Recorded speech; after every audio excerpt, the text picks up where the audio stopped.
जोहार। गत एसआईआर की मतदाता सूची में यदि आपका या आपके माता पिता का नाम शामिल है तो ये आपके लिए एक अत्यंत महत्वपूर्ण दस्तावेज की तरह है।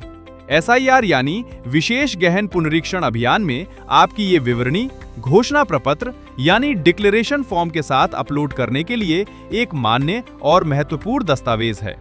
आइए हम जानते हैं कि गत एसआईआर की विवरणी को डाउनलोड करने, स्क्रीनशॉट या इसके तस्वीर लेने और इसे अपलोड करने का सही तरीका क्या है, ताकि ये एक मान्य दस्तावेज की तरह आपके उपयोग में आ सकें।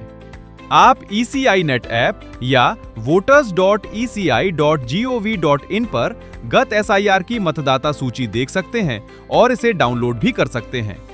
गत एसआईआर की मतदाता सूची डाउनलोड करने के लिए आपको भाग संख्या यानी पार्ट नंबर की जानकारी होना आवश्यक है।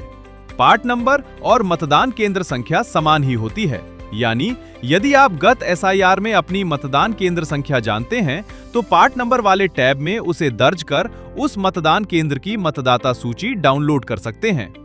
अब यदि आप अपना पार्ट नंबर या मतदान केंद्र संख्या नहीं जानते हैं तो आइए देखते हैं कि voters.eci.gov.in की मदद से ही आप अपने गत एसआईआर का पार्ट नंबर कैसे पता कर सकते हैं। इसके लिए सबसे पहले voters.eci.gov.in वेबसाइट पर जाएं, लॉगिन करें। स्क्रीन पर नीले रंग में दिख रहे search your name in last SIR tab पर क्लिक करें। अगले इंटरफेस में ऊपर यहां दिखाई दे रहे सर्च बाय इलेक्टर डिटेल्स के टैब पर क्लिक करें। अब गत एसआईआर की आपकी विवरणी के अनुसार सबसे पहले राज्य का चयन करें, इसके बाद जिला का चयन करें। अब विधानसभा क्षेत्र का चयन करें। पार्ट नंबर जानने के लिए अब अगले टैब में अपना नाम, गत एसआईआर के समय अपनी उम्र, अपने अभिभावक के साथ आपका संबंध और अपने अभिभावक का नाम दर्ज करें। यहाँ ध्यान देने वाली बात यह है कि अपना और अपने अभिभावक के नाम के साथ गत एसआईआर के समय आपकी उम्र की जानकारी देने से विवरणी ढूंढने में आसानी होती है। इसके बाद इसके नीचे दिखाई दे रहे कैप्चा को इसके ठीक बगल में ध्यानपूर्वक दर्ज करें और सर्च के बटन पर क्लिक करें। नीचे आपकी विवरणी दिखाई देने लगेगी। अब इस विवरणी में दिखाई दे रही प्रविष्टियों को अच्छी तरह से नोट कर लें, विशेषकर मतदान केंद्र संख्या यानी पोलिंग स्टेशन नंबर को।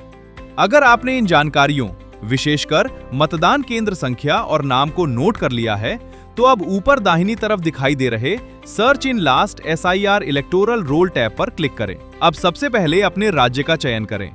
इसके बाद सबसे ऊपर सेलेक्ट रोल टाइप में इलेक्टोरल रोल 2003 का चयन करें। अब गत एसआईआर में दर्ज अपनी प्रविष्टियों या अभी नोट की गई अपनी विवरणी के अनुसार नीचे क्रमशः जिले और विधानसभा क्षेत्र का चयन करें।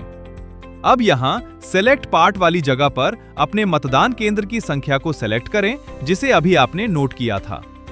अब नीचे एक बॉक्स में दिखाई दे रहे कैप्चा को यहां ध्यानपूर्वक दर्ज करें। इसके बाद यहां दिखाई दे रहे ओके बटन पर क्लिक करें। इसके साथ ही चयनित मतदान केंद्र संख्या की गत एसआईआर की पूरी मतदाता सूची PDF फॉर्मेट में डाउनलोड हो जाएगी। अब इस PDF फाइल पर क्लिक कर इसे खोलें। यदि आप अपने कंप्यूटर या मोबाइल स्क्रीन पर गत एसआईआर की मतदाता सूची में अपना नाम देख पा रहे हैं तो इसकी स्क्रीनशॉट लेने से पहले ये सुनिश्चित कर लें कि मतदाता सूची के पन्ने की हेडिंग यानी ये भाग उसमें अवश्य शामिल हो। अब लिए गए स्क्रीनशॉट में अपने विवरण को इस तरह लाल रंग के बॉक्स की मदद से मार्क कर लें। यदि परिवार के अन्य सदस्यों के नाम एक साथ हों तो एक बड़े लाल रंग के बॉक्स की सहायता से सबको एक साथ मार्क करें। एक ही पन्ने पर अलग अलग विवरणी के लिए अलग अलग बॉक्स से मार्क करें। अब ये स्क्रीनशॉट एक मान्य दस्तावेज की तरह प्रयोग करने के लिए तैयार है। आप फॉर्म 6 एवं फॉर्म 8 भरने के समय घोषणा प्रपत्र के साथ एक मान्य दस्तावेज के रूप में इसे अपलोड कर सकते हैं। आपके क्षेत्र की BLO के पास भी गत एसआईआर की मतदाता सूची की प्रिंटेड कॉपी उपलब्ध है। आप मतदाता सूची में अपनी विवरणी की तस्वीर लेकर भी अपलोड कर सकते हैं, मगर यहां भी आपको ये ध्यान देना होगा कि तस्वीर में पन्ने की हेडिंग और आपकी विवरणी स्पष्ट रूप से दिखाई दे। तस्वीर लेने के बाद यहां भी आपको अपनी या अपने पारिवारिक सदस्यों की विवरणी को इस प्रकार लाल रंग के बॉक्स से अवश्य मार्क करना होगा। अब आपकी तस्वीर एक मान्य दस्तावेज के रूप में अपलोड करने के लिए तैयार है।